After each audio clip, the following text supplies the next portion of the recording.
Hi, I'm Zach Owens. I am a writer and editor at Monkeys Fighting Robots, and I'm here with the illustrious Ron Marz. And we're going to be talking about this. It's almost 30 years old now. Actually, the first issue of it is 30 years old, and the finale issue of Emerald Twilight, the infamous Parallax Green Lantern arc, is going to be the finale is going to be turning 30 on February 28th, if I'm right.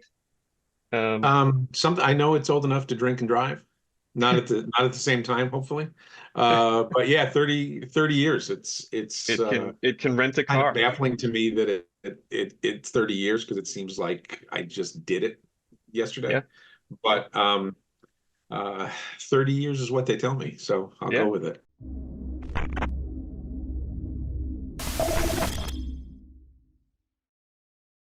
Before you wrote Emerald Twilight, what was your experience with Green? Because that was your starting place, right, for your Green Lantern run, was to Yeah, come in. well, my experience with Green Lantern prior to that was, watching Hal show up on Super Friends once in a while when I was, Hmm.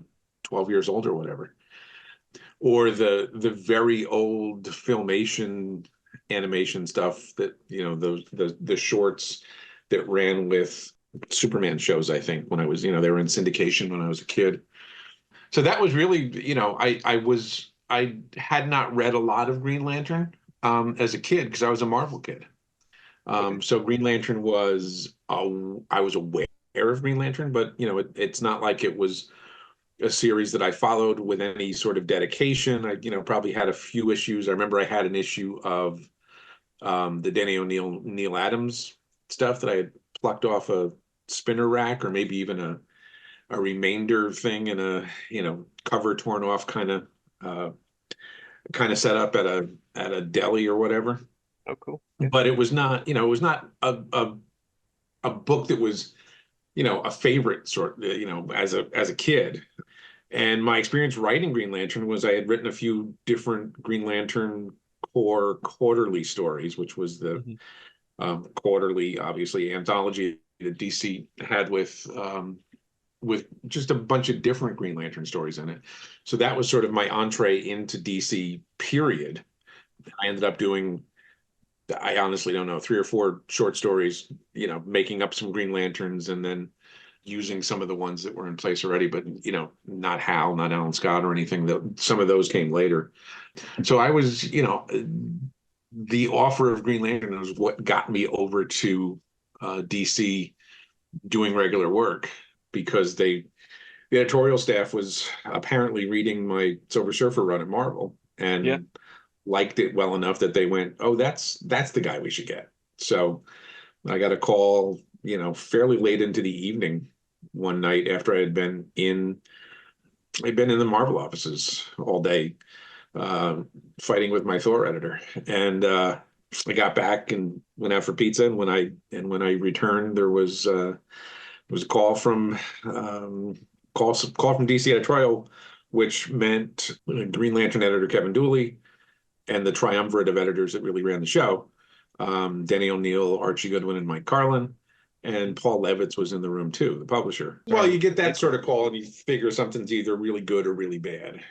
There's not a lot of middle ground. And having read your Silver Surfer run, or at least a good chunk of it, I can say it is really good. It's Yeah, fantastic. thanks. I appreciate it. So they offered me, do you want to be the next writer on Green Lantern? Wow, that sounds great. And, that Hal costume was really cool. And I mean, the stuff about Hal that I responded to, once I was a professional was, really the Chuck Yeager aspect, Hmm. the test pilot, and which I always felt like worked better in the 60s, sort of in the era of the right Yeah. stuff anyway. But that was immediately where my mind went. And they were like, yeah, well, wait a minute, we got something else in mind. So so then they explained to me what the overall concept of Emerald Twilight was. And they said, do you want to do this? And I went, let me think about it. So I I said, yeah, it looks, this is a very enticing offer, but obviously it's a big deal story. Let Yeah. me think about it. And I guess I thought about it over the weekend or something like that. And by Monday I told him, yeah. So you weren't the person who was like, "Hey, listen, I want to blow up No, GL lore like entirely and start fresh." That was their no, concept that they I brought to had you. no idea that any of that stuff was coming. Wow. That's or that that there was a chance for a new creative team on Green Lantern, or I was blissfully unaware of any of it. Yeah. Though obviously once I got the phone call and they contacted me with this a serious offer, it became apparent that the book was not selling what they wanted it to, that the franchise overall was considered kind of moribund, and they wanted to inject new life into it. It was time to And wipe the slate clean, kind of. well, yeah, it was obviously it came on the heels of the death of Superman Yeah. and the Reign of the Breaking Bad. Superman too, right? Yeah, yeah. But those sort of big deal storylines that sort of turned a franchise on its head. Yeah. Obviously, Superman died, came back, Batman got his back broken, got Yeah. better. Yeah. Um, so the thinking very obviously was that now Green Lantern was next, but the gag with Green Lantern was that this was going to be permanent. Although Wow. we didn't advertise that ahead of time. Yeah. Whereas that Batman and Superman are coming back, this was a different situation. Yeah. So Because it they was it was one of those things I mean it feels permanent as you're reading it. And it was one of those things, uh, retcons are so frustrating, but it took like a good 10 years or so before the events of Emerald Twilight were kind of soft retconned in a bit of a way. Yeah, well, as far as I was concerned, as far as Daryl Banks, who was my permanent art partner on it, was concerned, there was not a back door, there was Yeah. not an escape hatch if this didn't work. Yeah. We didn't talk about that. We didn't build in anything. It No. was simply a Yeah. matter of this is what the book is now. Um, Yeah. so we just ran with it. I guess if it had turned into a sales disaster, there would have been a back door suddenly, Yeah. and probably somebody else taking the book through that back door. Yeah. But that's not what happened. Sales increased a lot, and they stayed pretty high for a good chunk of my run. Um, and so it was deemed as a success because I mean, ultimately, comics are a business. Yeah. Publishers are in business um, to turn a profit off of publishing. Yeah. And the fact that the book and the franchise as a whole was not seen as successful was where the impetus for this came from. How did you feel about that? Being like, wow, I'm because this was Hal Jordan, right? Like he was in the Justice League. He'd been a hero for how many decades at that point, and then you're kind of turning him into one of the biggest villains that DC had seen up until that point in a lot of ways. Oh, I thought it was pretty ballsy. Yeah, It yeah, was and in that era it seemed like you could do stuff like that. yeah, You could well, throw the baby out with the bathwater is probably not exactly the right way to say it, but mhm, there was a sense that you could do things, that you could yeah, that there was not the dire need to just keep repeating yourself, which is essentially what a lot of superhero comics are, yeah, because superhero stories are to great extent a lot of middle. yeah, You get an origin, and then you get a lot of middle, and there's no real end. I mean, you're never going to see the last Batman story published because it's just going to go on and on and on. And that's yeah. not a criticism. That's just the nature of the beast. Um, And you very much came against that with that end to Emerald Twilight. The like subtitle of issue 50, which is the last issue of the arc, is "It all ends here." And then the first thing that someone says in the issue is "It all ends here." It was very much like a no, this is the end of Hal Jordan's story, yeah, well, or at least as we know. as far as they, meaning DC editorial, ever expressed to me, that was there That was it. that's what we were doing. There was not a Yeah, back door. There was not. It was full steam ahead. Yeah. Um, and at least in terms of buzz and sales and everything that came out of it, um, it was the right decision at the right time. Yeah. So, uh, my own, honestly, my only regret with Emerald Twilight as a whole is we didn't have like 6 issues to tell the story. We had 3. Yeah. Yeah. Um, that was simply by the nature of where the book was. Yeah. It was, they wanted the changeover at issue 50.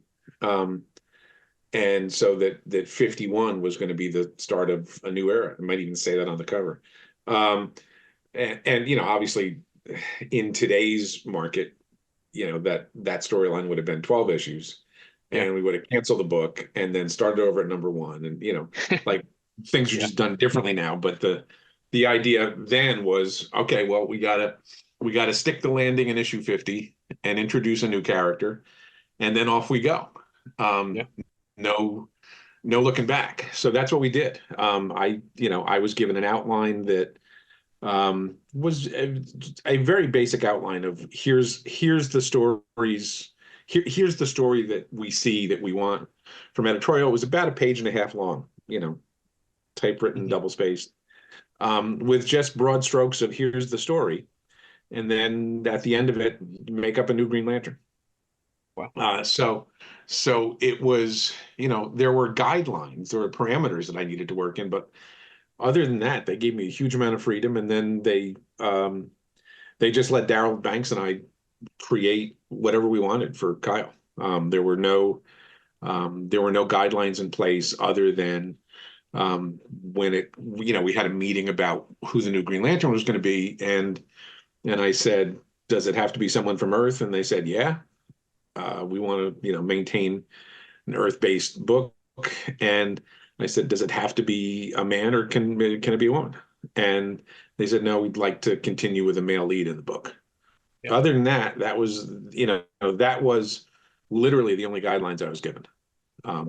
So everything that Kyle ended up being was a product of me and Daryl Banks and honestly, Kevin Dooley, the editor, kibitzing, but mostly just me making stuff up and Daryl designing it, and really nobody said no anywhere along the way, Yeah. Wow. which So which is not, that wouldn't happen nowadays. yeah, Uh, that's not, it, there's since these, we're talking 30 years ago, so these were just comic books. yeah. Now all of this stuff is a multimedia, multi-billion-dollar franchise. Um, so there are a lot of cooks in the kitchen for everything. Um, One of the I'm not saying things, I'm not saying that's better or worse or anything. It's just that's how things are done now. yeah, So we got very fortunate that we could just make up what we wanted. yeah. I mean, one of the things that I love about Emerald Twilight as an arc is it has real stakes. Like we were saying, it's an ending of sorts for a lot of the characters there. Um, and I think personally, I read a lot of modern comics and stakes feel gone. Someone dies, you go, okay, how long is it going to be before they come back? With Emerald Twilight, it was really one of those things that felt permanent. Um, what do you feel? You're a writer, you've written a lot of different stories. As a storyteller, what do you feel stakes like? How does that play in comics, and how does that affect things? Well, I mean, comics in general is one thing. Mhm. Um, Superhero comics from a big two publisher is a different It's a thing. different It's a thing. Yeah, subset of comics, and superhero comics from the big two have their own set of guidelines, have their own yeah, strictures that you need to work within. And yes, do we know that Batman's going to come back? Um, do we know that the X-Men are going to reform? The Avengers are going to, you know, be split apart and then, relaunched at issue 1 yeah. six How months many times later. did that happen to the Fantastic Four, right? Right. Yeah, Split up and it's they're back together.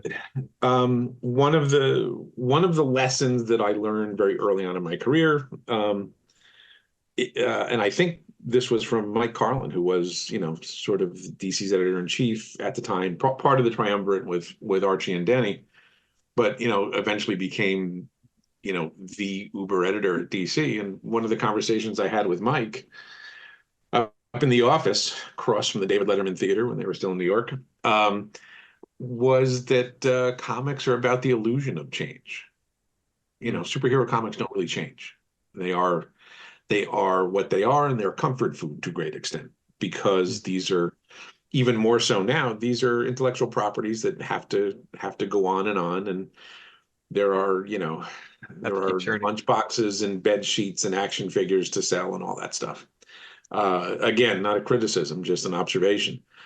So Mike said to me one time, we're in his office, and he said, superhero comics are largely about the illusion of change. You take something away and you make it seem like, oh my God, everything has come to an end. It's all different. And the readership gets riled up. And then a year later or 2 years later, or whatever, you bring back the thing that they were. So essentially, when when the audience sort of takes for granted the character, the franchise, whatever it is, you take it away for a while, they get really upset, and then they miss it, and then they want it back, and they react to it when they get it back. Yeah. That wasn't necessarily the roll call that we were doing in Emerald Twilight. It was kind of it was the black sheep of that. Yeah, that was seen as the permanent change. But generally, comics are about breaking the toys and then fixing them and putting them back on the shelf, and then somebody else comes in and does their bit with it. So where do you find stakes as a writer then, if it feels like it's this cyclical thing that just keeps coming back to? Well, you tell your story and you tell it to the best of your ability, and then you go do something else and you play with other toys. And certainly I have been fortunate enough to have very long runs on a number of books. Surfer for 5 years, Green Lantern for 7 years, Witchblade for 10 years, I guess, with a little break in between. That does not happen anymore. That's because obviously one of the tricks that the market has now is, well, we'll do it for 12 issues and then we'll cancel it, and then we'll start over at 1 and do a bunch of variant covers, and that's the way you sort of gin up interest in whatever book it is. Is it's a constant state of relaunch. And I understand that the market has sort of evolved into that place where the variant covers are a necessary evil, or maybe not even a necessary evil, but it's just part of how comics are published now. It's part of the landscape. Yeah, it's part of the landscape. And I always feel like, look, if you want variant covers, they're there, and if you don't want them, just buy whatever one you like. It's there's no one has a gun to your head making you buy every issue. So if you want to tell a story with stakes, you got to go do with real stakes, with a character that you're going to kill off and never bring back. You need to go tell that story in a creator-owned book somewhere. Because the ability to have real stakes in a book is not really your choice when you're working on a corporate IP. I didn't. The Star Wars stuff that I wrote, I didn't kill off Luke Skywalker for good. That's not the job. And you also know that that's nothing that you would ever get permission to do anyway. It's not how it works. So you don't really think about it, or at least you shouldn't be thinking about it, because it's just, it's like beating your head into a wall anyway. So there are certainly, there are a myriad of ways to tell a story. And if you don't feel like you can tell an interesting story without huge stakes and somebody getting killed, maybe this isn't the job for you. So I think that kind of harps on it a little bit, right? Because there are big stakes and small stakes. So, it doesn't mean that you get these more personal stories where you're actually getting to know the characters and stuff. And the stakes are hopefully that's part of the job too. I mean, obviously with Kyle, we knew that there was going to be a huge amount of interest in the book just because it Hmm. was going to, there was going to be a lot of buzz. There was going to be, a tremendous amount of Because chatter this about. hadn't been done before. This Yeah, was not really. I mean, yeah. um, as I said, the death of Superman and the breaking of Batman were both preceded this. Um, and those generated a huge amount of buzz and sales and all that. Hmm. So we kind of knew that that was going to be the case here. Um, so to me, the trick wasn't getting eyeballs. We Hmm. were going to get plenty of eyeballs on the book because it was a big deal storyline. Yeah. Um, the trick was keeping those eyeballs once Hal was gone and we had a completely new character and a completely new playing field. Um, to me, that was the test of what we were doing. You can do shock stories and get a bunch of people to pick up the book. Yeah. It's what you do afterwards that's the necessary thing to keep the book going. Um, and thankfully, we retained most of those readers. People, people, as they got to know Kyle, stuck around to be part of that part of that journey with him. And I don't know that it was specifically intended this way, but it was my first regular DC assignment, so it was Hmm. my chance to explore the DC universe. So a lot of those early stories became, Kyle exploring the DC universe, Yeah. uh, both because it made sense story wise. He had to be introduced to this new world that he was part of, but also I wanted to write Superman and Batman and Yeah. visit Gotham City and have Captain Marvel in the book and have Wonder Woman in the book. So I got to play out a lot of that stuff, and it served the purpose of bringing that audience that had maybe not been overly familiar with DC as a whole, but Hmm. found their way in through Kyle because it was a new character. Wasn't a number one issue, but it was a ground floor read in that sense. Yeah. So I think we attracted a lot of people who maybe hadn't been faithful DC readers before, and the book became a gateway into not only Green Lantern as a whole, but the The DCU DC as a whole. universe. Yeah. It's interesting. It makes me think of I think J.R.R. Tolkien talked about when he invented The Hobbit for Middle Earth. The idea was this is like your regular Englishman. This is this huge, crazy universe.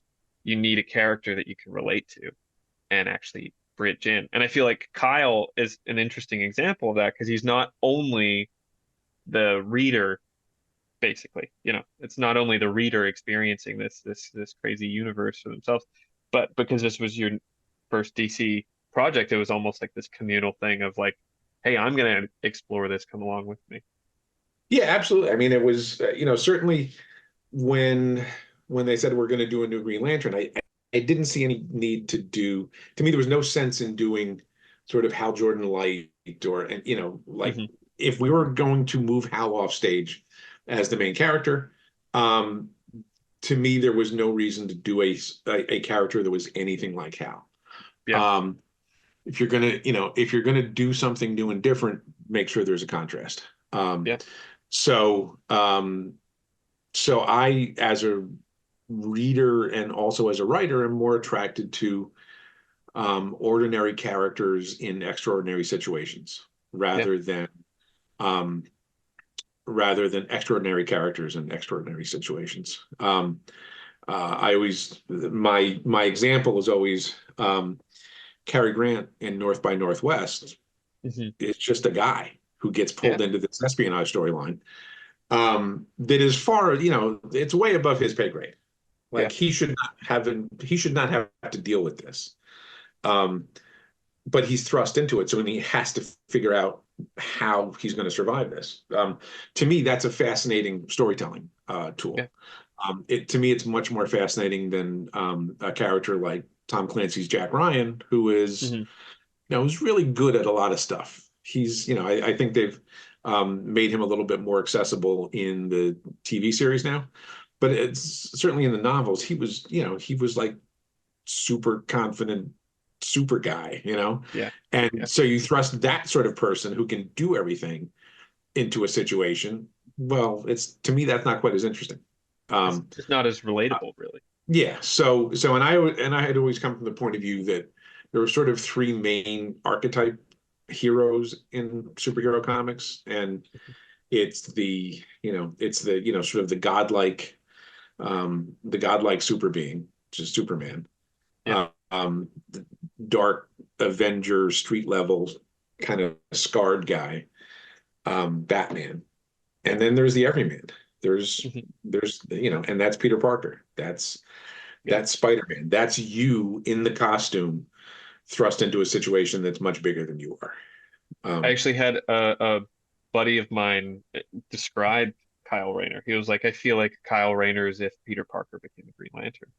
yeah, for And sure. Oh, it was, yeah. I mean, I grew up reading Spider-Man comics, and I grew up Hmm. watching the Spider-Man uh, 60s cartoon on reruns and Channel Oh yeah. 5 at New York City.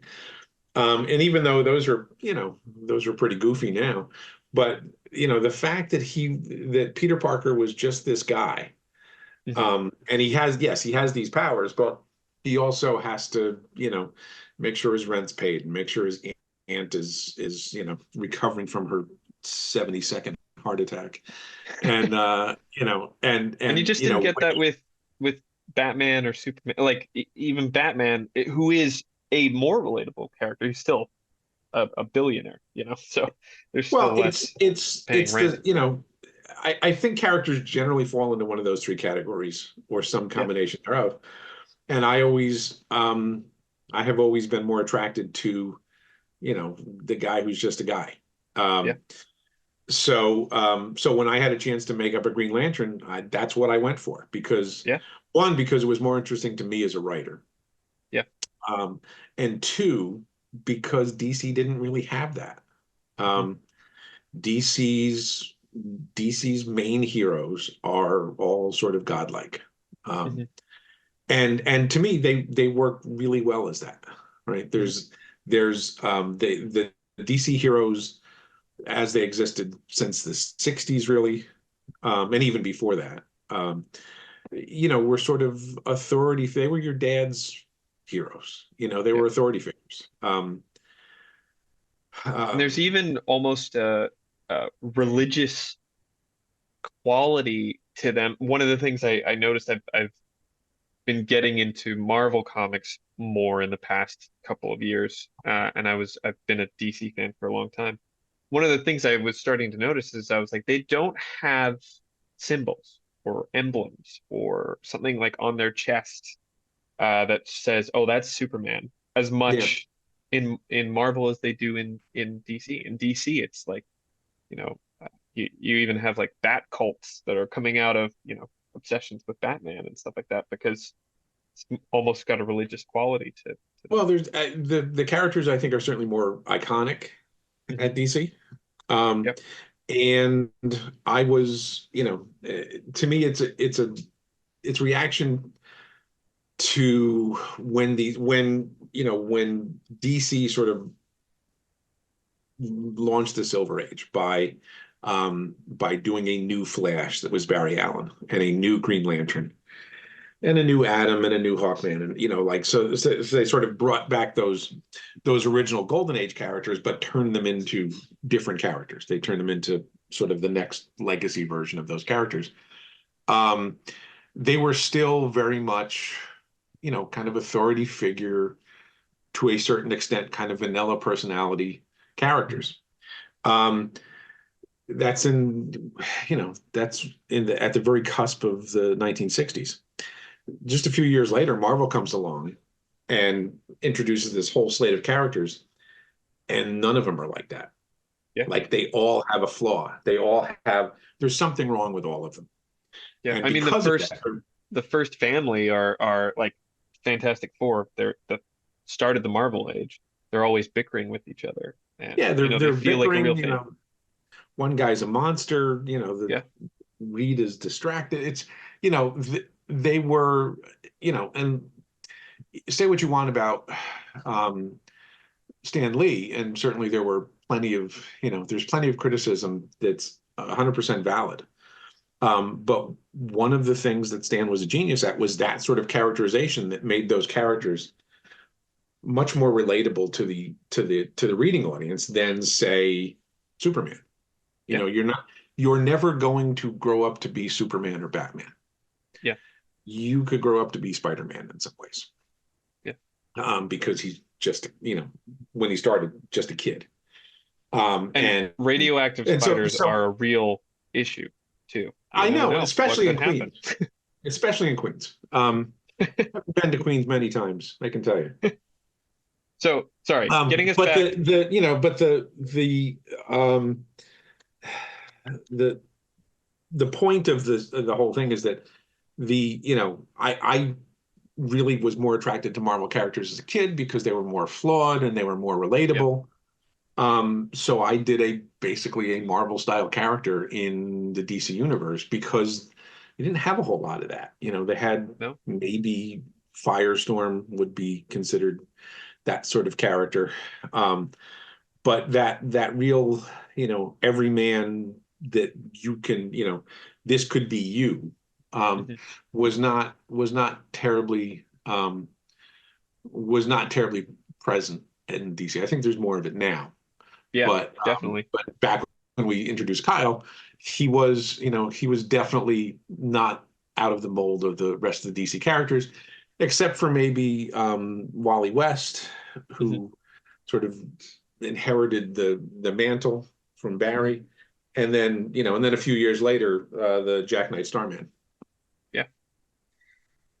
Definitely. And those universes still definitely lean in one direction or another, but because they know their strengths. Um, Yeah, well, I think but hopefully they know their strengths. To me, yeah. the DC characters are more iconic and brighter, Mhm. and I think that's one of the reasons that the Marvel Cinematic Universe succeeded far more than the DC one because Marvel knew their characters. Yeah. They knew that those internal flaws and all of that stuff was what made those characters tick. And the sort of bright, iconic, godlike DC characters were turned into really Gritty dark, and dark, brooding, slow motion. violent characters, which is, to me, is not what makes those characters work. No. Um, Sorry, getting back to Emerald Twilight. So one of the things that was interesting for what broke Hal to me is he has a lot of survivor's guilt, right? Like interestingly enough, it even starts with his father. He's almost guilty to have outlived his father, let alone all of Coast City. So, for context, for people who haven't read Emerald Twilight in a while, Coast City is completely destroyed. Hal's hometown is completely destroyed right before this happens. And then he's met with like no empathy from the Guardians in the actual literal crater of where his hometown used to be. In a way, to me, this arc almost read like an extreme parable. Like people need to be empathetic when or they need empathy when they're at their worst. And if we refuse to show it, we kind of risk breaking people. Do you feel like uh that theme happens in real life as well? That people at Um, their worst, if they're not shown empathy, that we risk being a part of their kind of villain origin story? oh yeah, sure. I mean, obviously, you want the stories that you tell to have some sort of footing in the real world because that's what Yeah. makes them matter to the audience. That's what makes them resonate with the audience. It wasn't like I was telling a story about anguish and um, anguish and needing empathy. Mhm. Um, that was sort of that was an underlying theme, but it wasn't the headline. The story was really about this hero who had failed and his alien overlords being dicks about it, uh, Yeah. as alien overlords tend to be. Yeah. And look, certainly those were the marching orders. That's how the story was set up from the editorial point of view. Was that um, they really wanted to uh, start with a fresh slate. They wanted to kind of wipe out everything, which meant The Guardians had to go, and the Corps had to go, and Hal had to go, and this is the way we're going to do it. Yeah. Was there much of this theme that came from your real life experiences? Like whether your own experiences of being in places and you're like, wow, all I needed was empty right now, and I feel like that's the last thing I got. Or even just, I think as a society, we experience we witness the tragedies of people Yeah. overseas or something, and we just kind of move on and do nothing about it. Well, probably not in a, in an overly conscious way, but everything Yeah, that happens to you in your affects life, you. it's Yeah, fodder for what you do. absolutely. Um, that what happens to you, good, bad, or indifferent, comes out in your stories, and half the time you don't even realize it. Yeah, Because you're writing the story that you can tell. Hopefully, you're writing the story that only you can tell. yeah, So I'm sure there's some of that in there. I don't know that it was, sort of front of my brain when I was doing it. Um, uh, but part of it is that I just never saw Hal as a villain. yeah, I saw Hal as sort of this broken man who um, is finally, he finally is pushed over the brink of the abyss yeah, because of his failure. And you generally don't get to tell those kinds of stories in comics, in superhero comics anyway, all that often, where the hero fails and there are huge consequences. yeah. Um, It's so interesting so because that was exciting to me to be able to tell that kind of story. yeah, And like I said, I never saw Hal as a villain. I just saw him as maybe an anti-hero or an opposing force, kind of like Magneto. I mean, yeah, that was really the character that I was thinking of when we were creating Hal as Parallax. Is that, to me, he's not, he's not really a bad guy. He does bad things, hmm, but he's doing them for reasons that he thinks are righteous. yeah, And from some points of view, he is what he wants is righteous. yeah, You know, to a certain extent, Doctor Doom, the same thing. Like yeah, the best villain is, it's a cliche, obviously, but the best villains are always the heroes of their own stories. yeah, The villains who I think are fascinating are the ones who don't see themselves as villains, yeah. who think that the world is aligned against them and the world is wrong, not them. So that's very much the mold that I wanted to do with Hal, because I didn't want him to be, a mustache twirling villain. Um, And he definitely isn't. He's because the other thing that's interesting about him is what you don't get with those other characters that you get with Hal as Parallax is he was just, cookie cutter, perfect hero for a long time.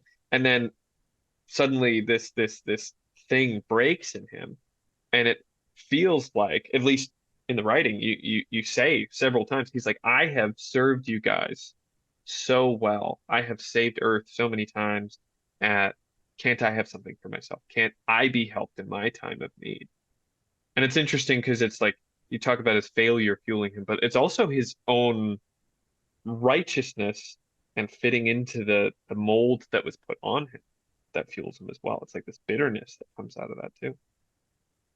yeah, I was very content with Hal in the Parallax role, because I thought Mhm. it was a it was a really interesting development for a character that had always been sort of middle of the road, kind of vanilla. Hero. Yeah. Um, And and his heroicness for years fuels his villainy. yeah, It's oh yeah. interesting to see that. Well, in a lot of ways, Hal was a hero before he ever gets the ring, right? Yeah. He's a fearless test pilot. Mhm. He's Chuck Yeager. Yeah. So he's been used to being a hero forever anyway, right? Even Yeah. before, you know, a dying alien gives him a magical ring. So I think the fact that, all of that's who he is. That's his personality. When that's knocked out from under him, what do you have left? When the foundation of who you are gets pulled out from under you, Yeah. what happens? Where do you go? So I liked Hal in that role because I thought it was tragic and interesting. Mhm. And I knew that, a bunch of the audience, the people who were, pissed off at what we had done, were going to feel like Hal was right.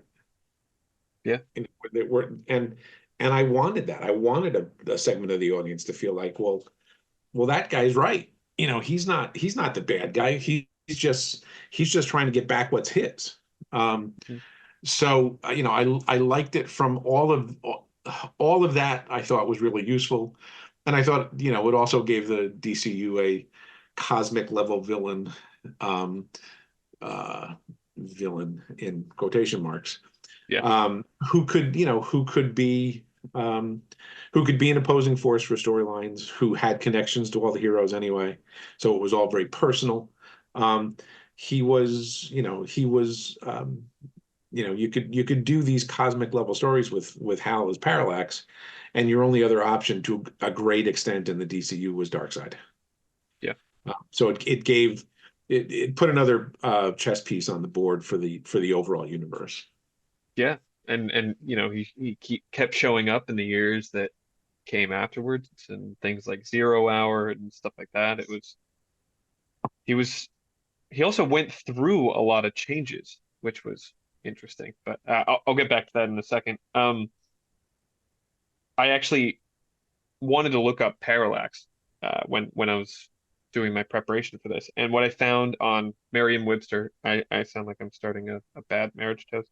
Um, the apparent displacement or the difference in apparent direction of an object is seen from two different points, not on a straight line with the object. So it's basically the difference you see of an object or where it seems to be based on your perspective or where you're Well, standing.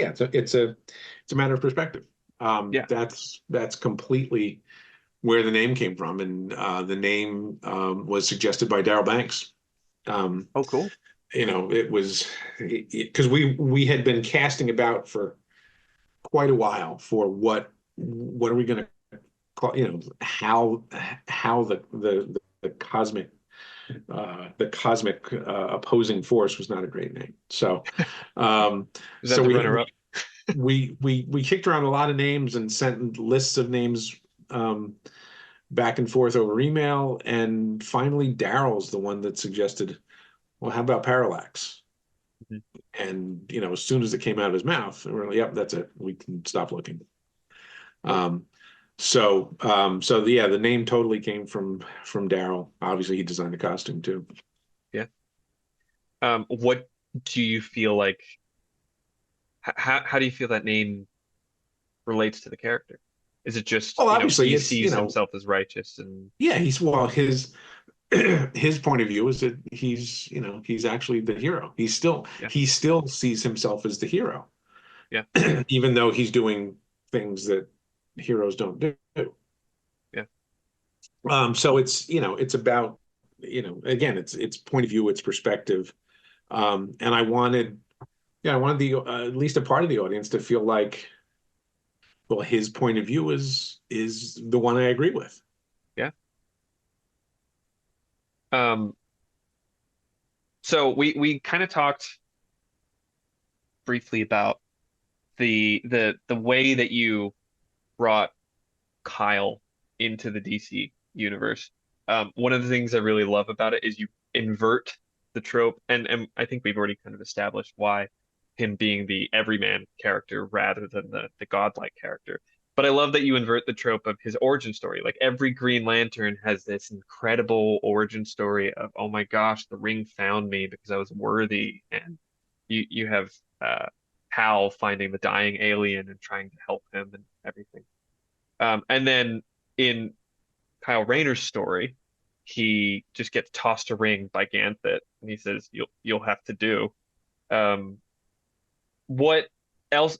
So, kind of making him the everyman was part of the reason that was important to invert that trope.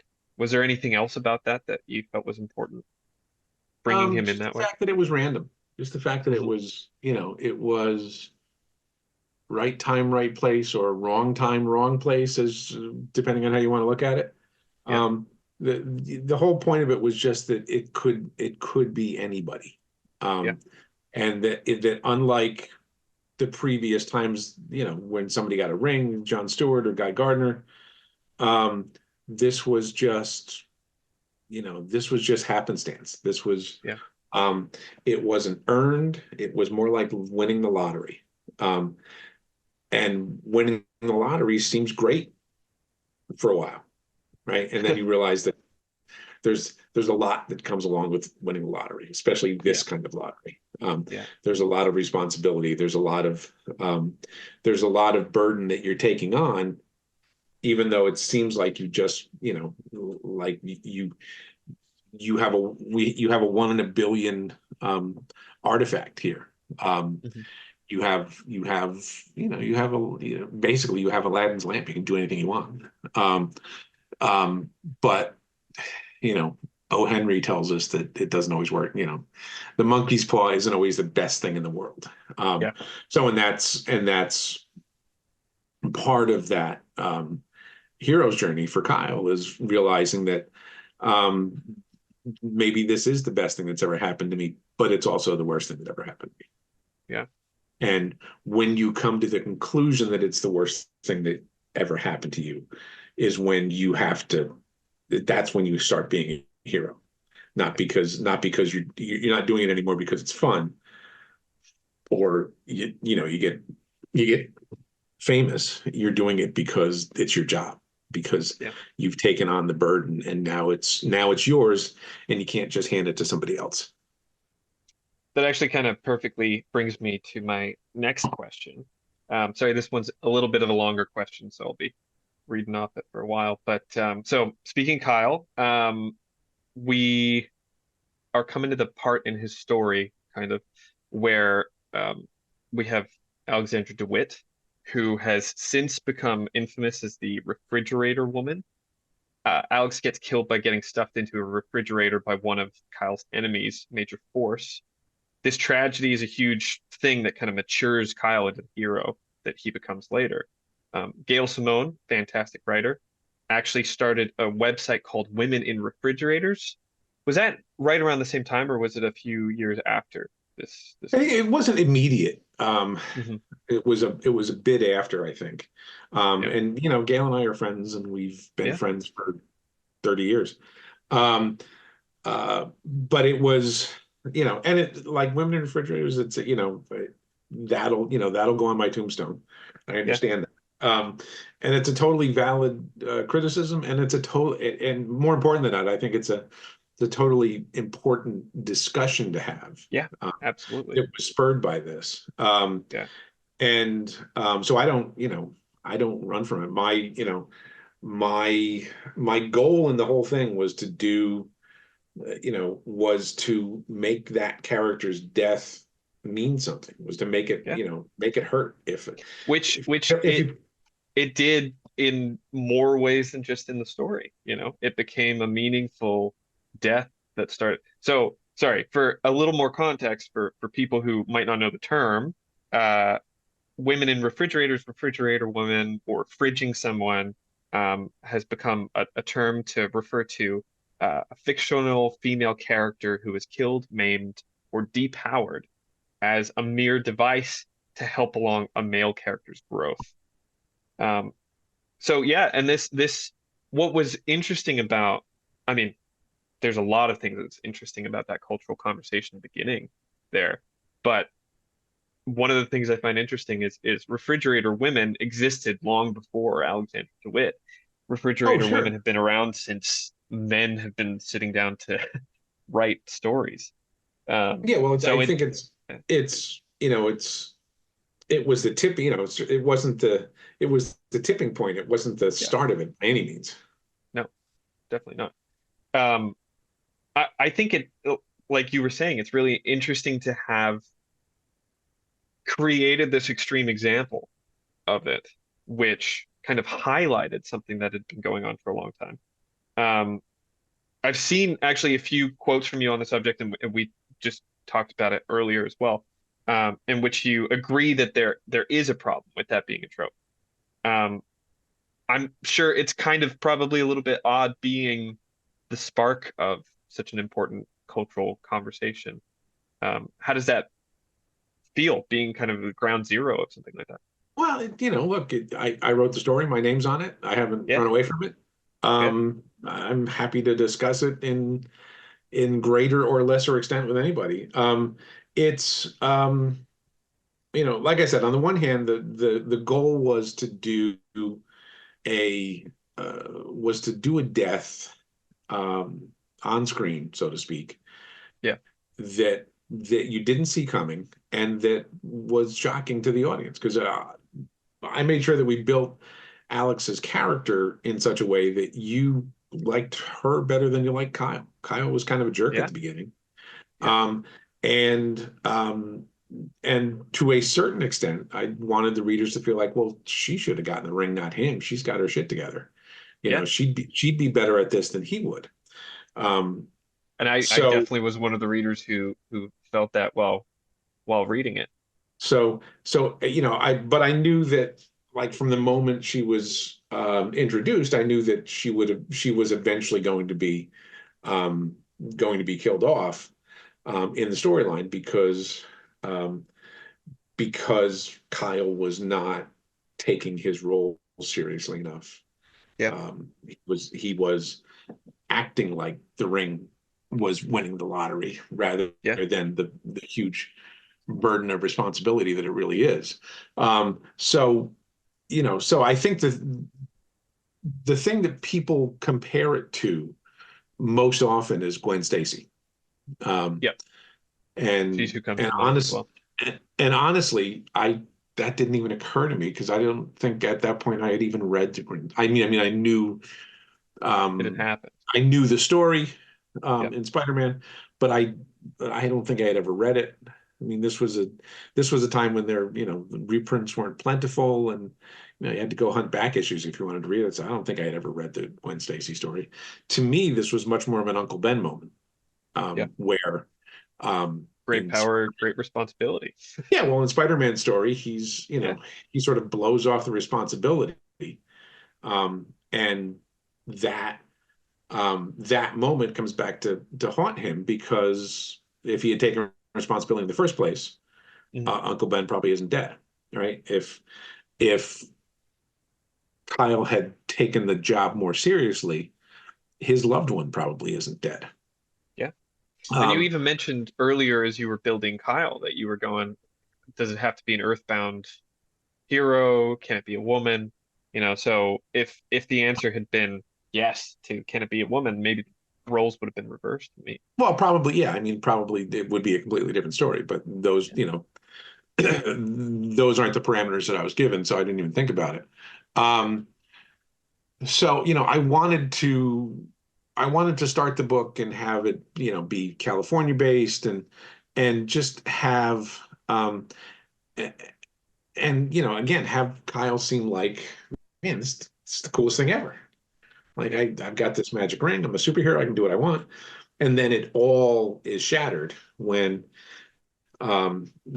she's killed at the hands of a really awful villain. And Yeah. frankly, awful villains do awful things. Hmm. And the whole concept of her body being stuffed in a refrigerator was frankly cribbed from Stephen King's Firestarter, where Hmm. the girl Charlie's mother is stuffed in either the washer or dryer by government agents when they're looking for her. So again, the situation of um, your protagonist does not pay the price. One of the supporting characters around the protagonist pays the price.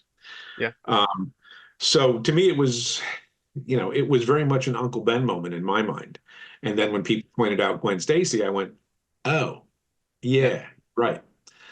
Um, and And to a certain and I extent, think Gail, like her blog, which was uh refrigerator women or women in refrigerators, right? was kind of listing off every time this has happened to a fictional female character in like history. I'm sure Yeah, she well, and visited you certainly, and to great extent in comics. yeah, And some of that is the fact that for decades, comics were largely male superheroes Yeah. in lead roles.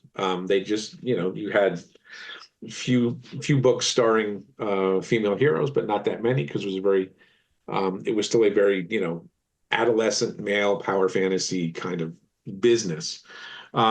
So generally, you would not, you weren't going to kill off your Hero. protagonist. You weren't going to kill off Yeah. the male hero. So if you wanted to have some sort of stakes, we're back to stakes. Yeah. Um, that made things a little bit more serious. You killed off one of the supporting characters, and very often the supporting character was, a girlfriend, a significant other, or something, a wife, something like that. So, Mhm. um, uh, I'm of, is it too much of a trope, and is there misogyny involved in it? Yes, but the other side of the coin is, um, I think there are factors that have led it to being that. Um, those are explanations; those are not excuses. Yeah. So, Because it's interesting, those factors kind of become almost like, Ouroboros, like the snake eating itself. It's when you write comics that are directed towards a largely male audience, who are you going to pick up a largely male audience, So when we have these conversations about comics are dying, and which, for what it's worth, every few years we have that conversation. oh yeah, comics But have been dying for since 1950s. yeah, Um, but there's a whole half of the population that's not necessarily being catered to in superhero stories, at least for right. the most part. Well, I think at that time, sure. Yeah, And I would have been very content to write a female lead character yeah, in Green Lantern, but that was not those were not the marching orders. yeah, But I was, even at Marvel, where I started my career, I was, I would have conversations with the editors like, why are we not doing books for the other 50% of the population of yeah, the world, yeah, or 51%? Because I think they have money to spend too. yeah, And the conventional wisdom at the time in editorial echelons was, oh, the women don't want to read comics. yeah, Um, and I thought, well, how do you know? You don't publish any for them. You publish it. yeah, yeah, yeah. It's Wonder creating Woman, its and you own publish problem. Supergirl once in a while, and Yeah, so if you don't do anything to attract the audience, it's very easy to say, yeah, the audience isn't there. It for me, I noticed a very obvious difference um, around 2000, um, hmm, when I went to CrossGen, and two of the three books I was writing had female leads, and one in particular was Sojourn, which was a big fantasy book with hmm, a female archer as the lead character. I signed way more books for women than I did for men at conventions. When would CrossGen would show up in San Diego and put up its big 40 by 40 booth, and this, huge thing with lighted panels and spinning sigils and all. It was an impressive edifice. So, and we would have shifts to, just be at the table signing books. The artists would do sketches and all that. And that's when I first started to notice I'm signing at least as many books for women as I am for men, and probably more books for women. Like, yeah, the audience is here and is starting to show up to shows, and the to me, that's when things really started to change, hmm, is that around the turn of the century. um and I think to a certain extent it's chicken and egg. Like, there were yeah, a few more books for women, and women came to buy those books, and then those books are successful, and publishers do a few more books. And now you walk into a comic convention, and there are probably more women than men in the building, yeah, which I think is awesome, and yeah. certainly was not that way. When I In the broke into 90s. the business, Yeah. in the early '90s, as a kid, I was like 22, 23 years old, um, and I did my first couple of conventions, just like local things. I mean, it was a room with like 500 dudes, Yeah. like, and maybe one woman who was lost. or who would, Got in the wrong directions I'm somewhere. here with my brother. Yeah. You know, so it was, and that's sort of what started me along the path of, well, why aren't we publishing comics for other people? Well, they have, yeah, Wonder Yeah. Woman and Archie, that's plenty. Um, Yeah. um, Obviously that was all bullshit, but it was for me, it was sort of the if you build it, they will come Hmm. moment. And I don't think it's an accident that Sojourn was the best-selling book we had at CrossGen, and because we were hitting both quadrants of the market. We were, women were showing up to read that book just as much as men. So would you say that we've kind of learned in writing stories in the last 30 years, kind of from conversations like the refrigerator woman conversation? Well, I think we've learned from it, but ultimately, as I said before, publishing is a business, Hmm. and businesses react to what they can make money What sells? Yeah. on.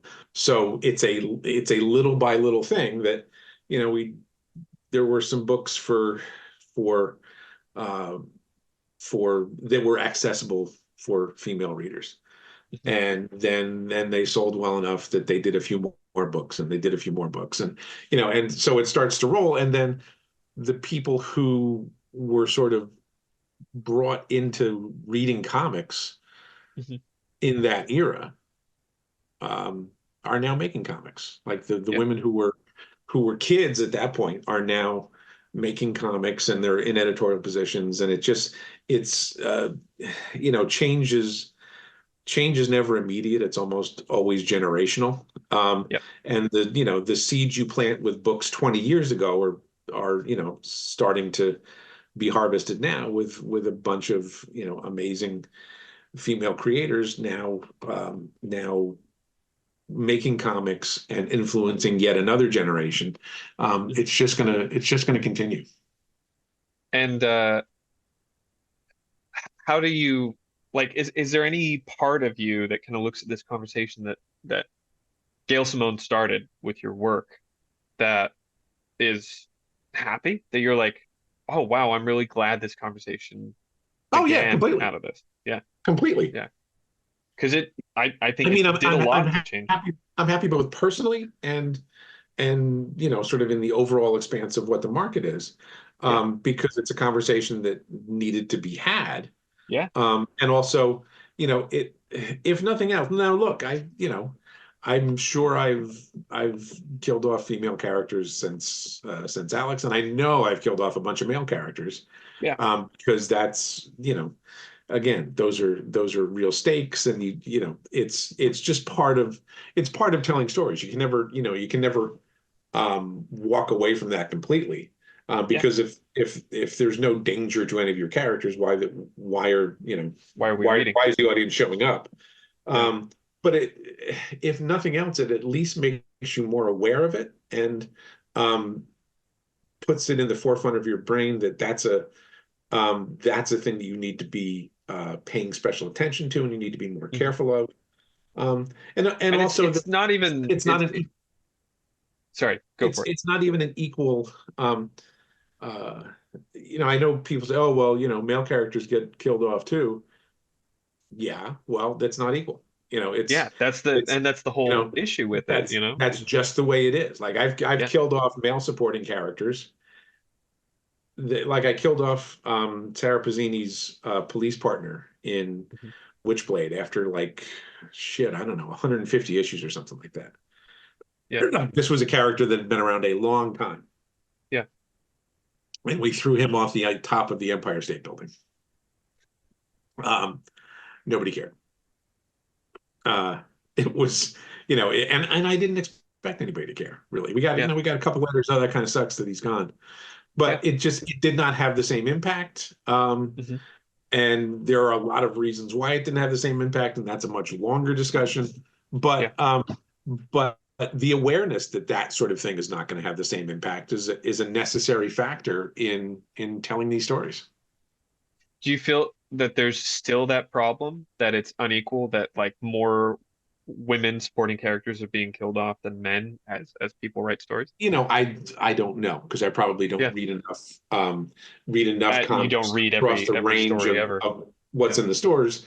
So I'm not in a position to be any judge of it, um, but people are going to react to female supporting characters being killed off rather than male supported characters differently. It's just the way it is. Yeah. And it's something that creators need to have an awareness of Yeah. because you are making up for literally, I was going to say centuries, but it's really millennia of storytelling Yeah. that sort of leaned into that trope in a huge way.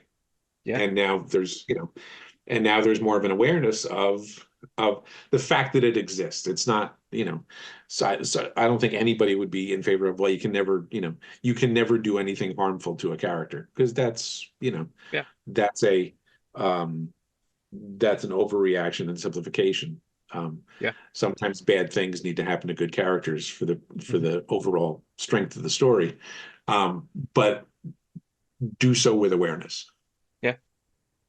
Um, so in the years that followed Emerald Twilight, Hal Jordan went through a ton of changes as a character. So he was Parallax for a while. He was like the big bad guy in Zero Hour.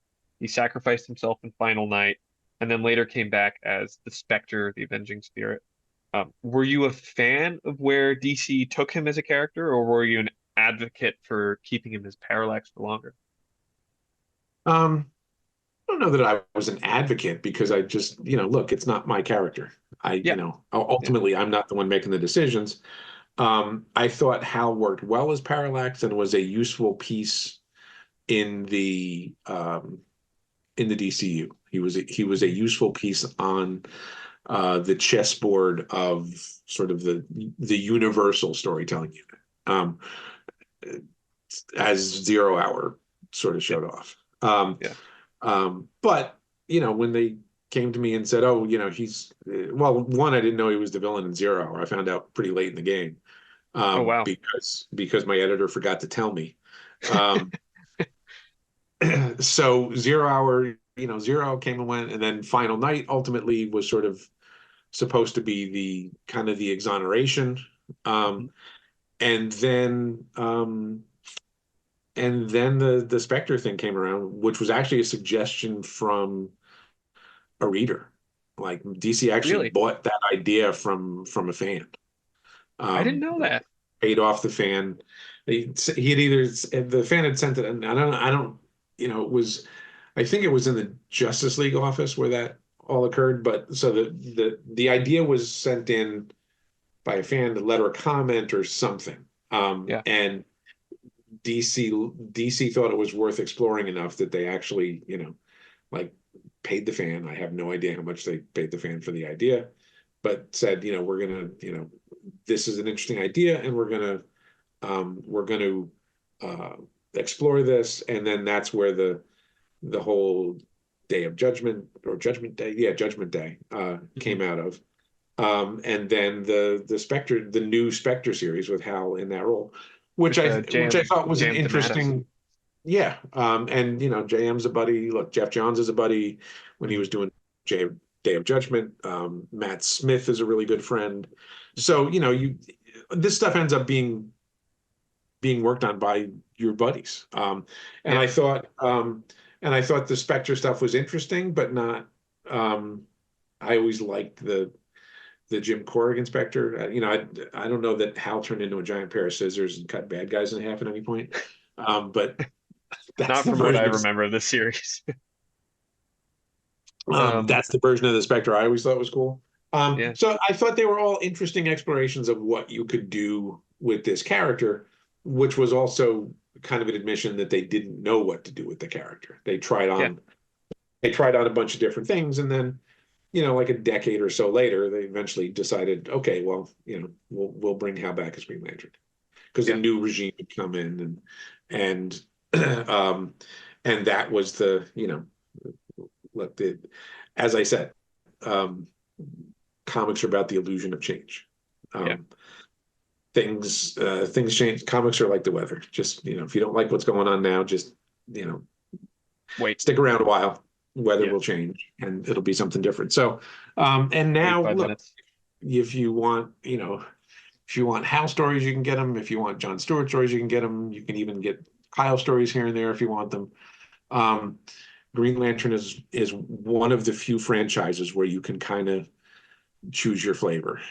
Yeah. It's the Baskin Robbins of comic book franchises where you can pick the one you like, and to I think a great extent, um, fans stick with the one that they found at just the right age. Yeah. So there's a bunch of dudes who discovered Kyle when they were 12, Hmm. and he's their Green Lantern. There's a bunch of guys Yeah. who discovered Hal pre-Kyle or post-Kyle.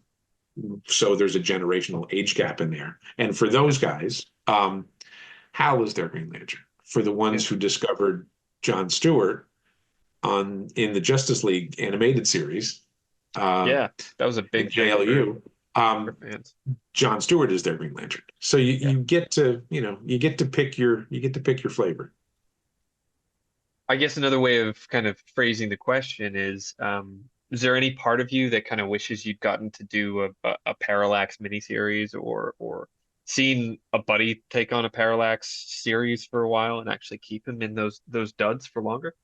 Um, I don't know. I mean, I didn't really give it a whole lot of thought because frankly, because the Green Lantern core title was successful enough that we were not doing just the monthly Green Lantern book. We were doing, specials and annuals and miniseries, and there was always, might not have been two Green Lantern books a month, but it was pretty close to it. That's why we usually kept two artists busy at all times. Yeah.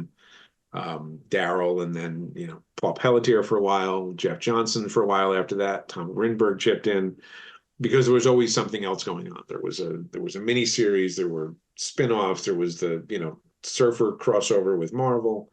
Yeah. Um, there was enough interest, there was enough sales interest in the title that we were generally kept pretty occupied just telling Kyle stories. So I don't know that I ever pitched a Parallax miniseries or anything like that. I always felt like, much like the Joker, like the less you see of certain villains, the more effective they are when they show up.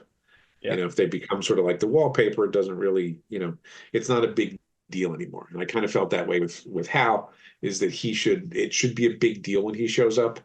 Yeah. So you can't just keep, he can't be there every month.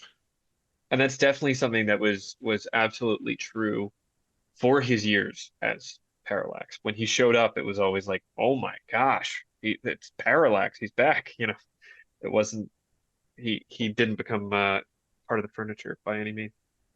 Um, so my last question for you is if you were given kind of a blank slate, you could do whatever you wanted with it, no editorial pushback or anything like that.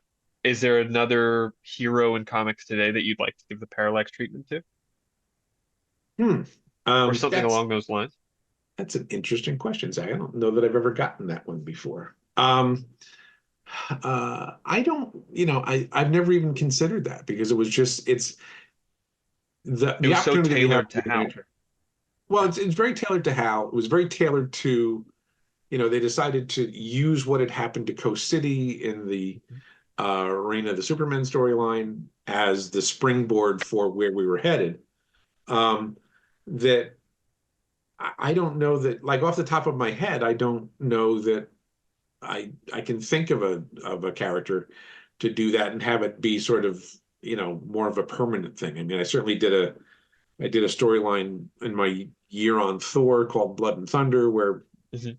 Thor was kind of out of his mind and uh, hallucinating Valkyries that didn't exist, and there were certain similarities um, to the Parallax storyline, although Jim Starlin was really the one that came up with the parameters for Blood and Thunder, because we started off co-writing that, and then um, went off into a crossover where we both did issues of warlock and surfer and all that. Um, so, I think you can really do this kind of storyline with anybody. Um, but So I guess there are probably far fewer characters that you could do it with and have it be a permanent thing. so I guess not even thinking about like, oh, what would the response be to something like this? But if you were like, I this would just be a fun story to write. It would be a fun story to take this character, do that permanent thing with, regardless of how fans and you feel like it would be a satisfying story. Is there anyone that comes to mind? Um, I honestly think I would go back to Thor because Hmm. Thor's always been sort of a little closer to the edge than some of the characters, and he's always had his father sort of mucking about in his mind. Yeah. Um, I think Doctor Strange would be a really interesting character to do this kind of thing with because Yeah. obviously he treads that ground anyway. He Yeah. treads a very dark path in a lot of ways, and the darker the path you tread, the the more likely is you wander off that path at Mm, times. yeah. Plus, Doctor Strange is one of my favorite characters, so um, I think there's probably fodder there for that, and I'm sure that sort of story has been done with Doctor Strange already too, because for most of these characters, we're 60 years into their lifespans. Yeah. We've we've done most everything once and most things two or three times. Yeah. They've aged very well though. I think, I don't know if it's Botox or what has been going on with them, but they look good. They look good for their They age. look good. They're still pretty fresh, Yeah. which honestly is a testament to the creation of the DC characters and what Stan and Jack and Steve created in the Mm, 60s at Marvel. Is that these characters are evergreen enough and iconic enough that they are adaptable to 1965 as well as 2024. yeah. Um, and the again, the core of the characters is what matters. The details are to me much less significant. So you are dealing with characters who if you get the core right, as they have generally in the Marvel movies. Hmm. The rest of it is, organic web shooters versus mechanical ones Yeah. is, doesn't really matter. That's a Window detail. dressing. Yeah. Yeah. Well, thank you so much for spending the time to talk with us today. I look forward to reading your Dark Thor and Dark Doctor Strange. If Marvel is watching this, they should get on that straight away. But yeah, it was a pleasure getting to talk to you about this. Emerald Twilight to this day is still one of my favorite story arcs in Green Lantern, but even in just like DC Comics, I think it's fantastic. So thank you for your work on that, everything that you did Thanks, there. Zach. I appreciate it. I appreciate you having me on.